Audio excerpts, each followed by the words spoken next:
Hello guys, it's me Bars, and today we're gonna talk about delay compensation in Ableton. Shout out to Multiplier. This video was inspired by one of his latest tutorials talking about the subject, and I just wanted to talk a little bit about it and how I've been applying that into my productions and how I became aware of that problem in Ableton and how do you work around it, how do you check to see if your delay it's correct with the timing of your project, of your DAW. So enough of talking, let's check it out. I'm gonna show you guys how I do it. Let's dive into it. All right guys, so here we are in Ableton. And to illustrate this, I'm gonna play this beat that I did it for the tutorial. Okay, pretty nice. So as an example, I'm gonna be adding like a sidechain into this this bass line right here. This is something that we all electronic music use a lot. So I wanna make sure that you guys are aware of this when you guys are applying sidechain, because it's really important to make everything fit and snug.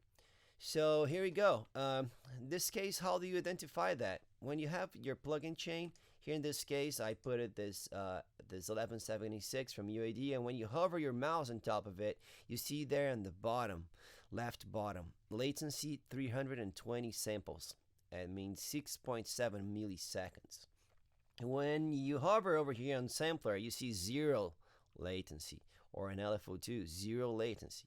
So what's the catch here? The catch is that anything when you introduce a plugin that introduces latency, anything that comes right after it, in this case the LFO2, will have latency introduced.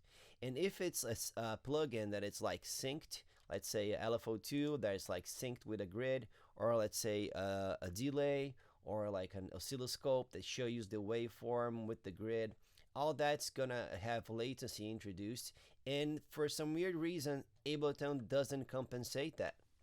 So he only compensates whatever is coming before that. So how you gonna work around this? So what you can do if you have a bunch of plugins in your chain is just freeze and consolidate, or just bounce into place, and then add like the LFO2 or your synced bass plugin, maybe another delay on top of it after all the processing, or shaper box if you prefer shaper box if you don't have LFO2. So it's kind of a bummer, man. You gotta be aware of that. That's a big problem. It's the latency monster. So there's a way around that I found out, and was here using LFO2 because I was really bummed about the sidechain delay problem. So I found here that on LFO2, if you turn on your oscilloscope, you can see your wave shape, and right here you have this offset button, and you can read it right there. Timing offset in samples nudge the sync position for unreported latency from host. So that's what's happening. Mr. Ableton, it's not reporting us from its latency. So we gotta fix that. And thanks Steve Duda for putting this offset knob right here. It's really handy. So what you gotta do, you go here and you see that you got your 320 samples from the 1176. So you click here, put minus 320 samples. Bang.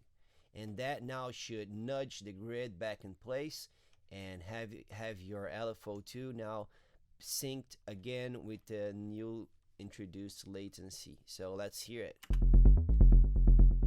All right, you can see right here that your sound is nudged back again. If you turn this off, you see it's gonna go to the right a little bit. See, that's looks like a little bit, but if you hear it, you can catch it on the sidechain that it's not the same groove. Listen with the kick now, with the wrong groove, and now with the correct latency. See the difference?